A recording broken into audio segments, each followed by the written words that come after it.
What's going on, everybody? It is your boy Dylan Mathews back at it again with another hometown take. Today, I am talking about, of course, our Atlanta Hawks in the NBA. The season is starting up. Our roster is set. So I am going to talk about today if Trae Young and the newly acquired Bogdan Bogdanovic are the next Splash Brothers, the next Steph Curry and Klay Thompson. But before I get into the video, make sure y'all like this video, comment your thoughts, and subscribe to the channel. I appreciate all the support you guys have been giving me. Shout out to the new subscribers that have been subscribing. I hope y'all keep it up and keep watching the vids. Turn your notification bells on if you haven't already. And with all that being said, let's go ahead and get right into the video. So, can Trae Young and Bogdan Bogdanovic be the next Steph Curry and Klay Thompson? I think so. I was watching some Bogdan Bogdanovic highlights earlier today, and man, I tell y'all what, I'm impressed. Bogdan Bogdanovic can do a lot of different things on the offside of the ball, on the offensive side of the ball. He can drive to the lane, he can get to the lane, he got a big frame so he can take on contact, finish, get some and ones. Obviously, he can shoot it at high volume. He can just take a couple of dribbles. He got some moves, y'all. He can get you moving and shaking a little bit, put some defenders on skates. And of course, he got that wet shot. He got a nice little mid-range game too. He's got a couple little different post moves. So Bogdan Bogdanovic has a lot of moves in his arsenal bag. He can score from all three phases of the court, from the outside, mid-range, and on the inside. So I'm loving what I'm seeing on offense too. But Bogdanovic is a sneaky good defender. He's not bad. He can get his hands in some passing lanes. He can poke the ball out every now and again as well. So Bogdan Bogdanovic is just going to be a great addition for us, I believe.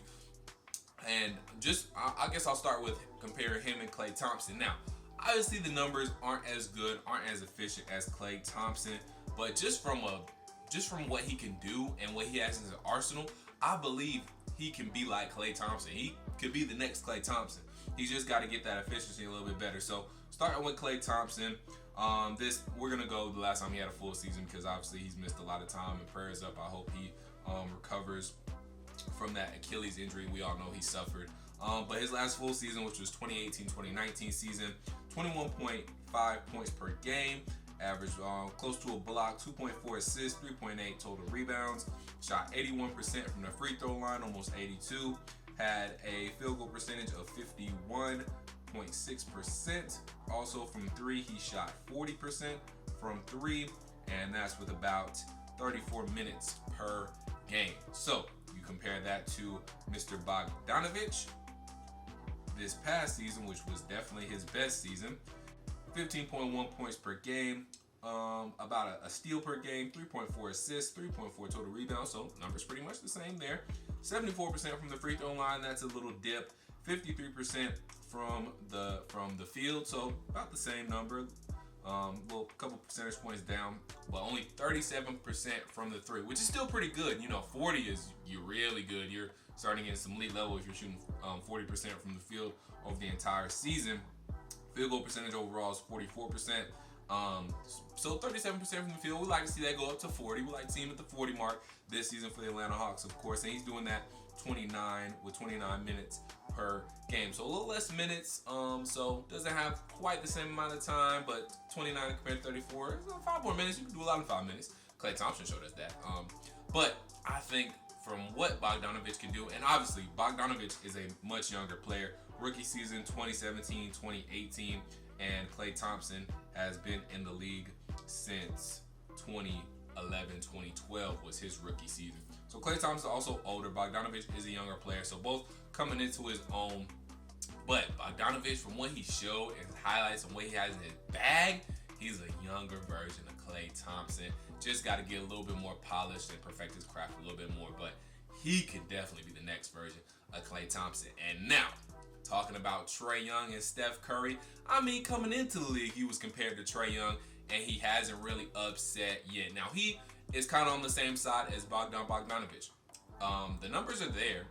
He just has to be a little bit more efficient with his shooting. So let's start with comparing him to Steph Curry. We'll start with Steph Curry's numbers first. So obviously Steph Curry has been in the league a lot more. Trae Young just finished his second season. So we won't go into Steph Curry's season last year, we'll get into his 2018-2019 season as well. He played 69 games, so close-ish to a full season.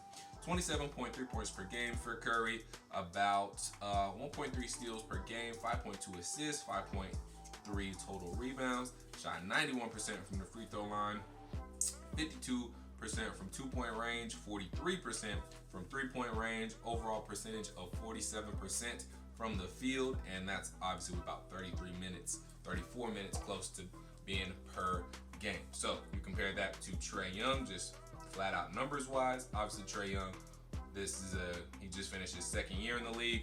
29.6 points per game last season, almost 30 points per game, so that's good stuff.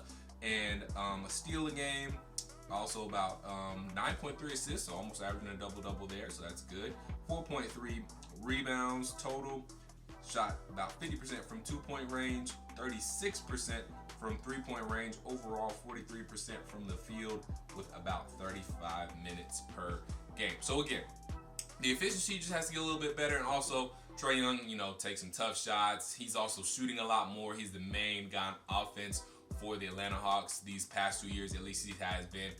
So he's going to get a lot more shots, which can equal a lot more misses. Steph Curry, he can pick and choose his spots a little bit more now because he has Klay Thompson's, Draymond Green's. He had KDs around him. So the percentage is going to be a little bit better because Steph Curry doesn't have to do as much in volume anymore as he used to in his years when Golden State was first coming on to the scene. Trae Young, trying to will his way and being the main guy on offense is not going to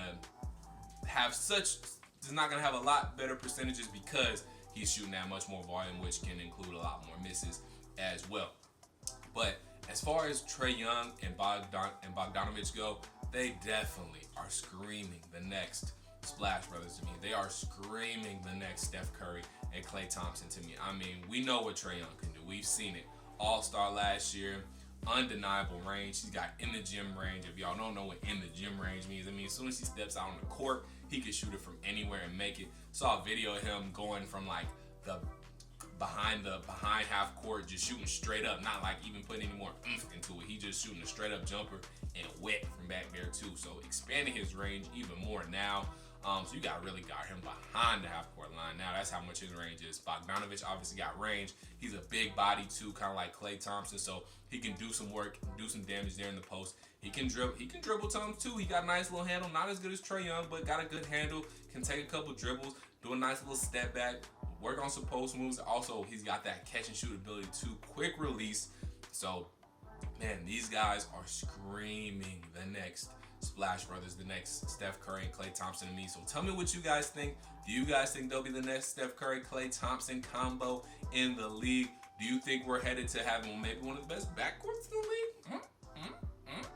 Let me know what you guys think. Make sure you like this video, comment your thoughts, and subscribe to the channel. And until I talk to you guys next time, peace.